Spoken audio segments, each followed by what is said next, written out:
Countable nouns. Countable nouns are nouns that can be counted and have a singular and plural form. They refer to any countable person, place, object, or event.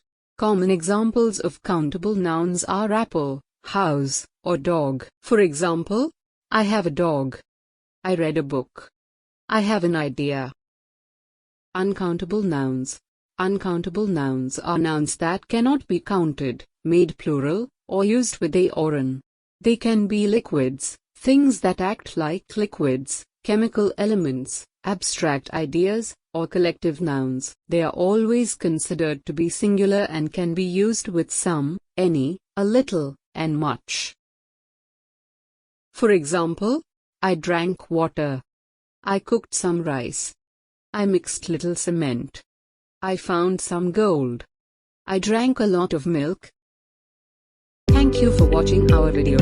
For more courses details subscribe our channel.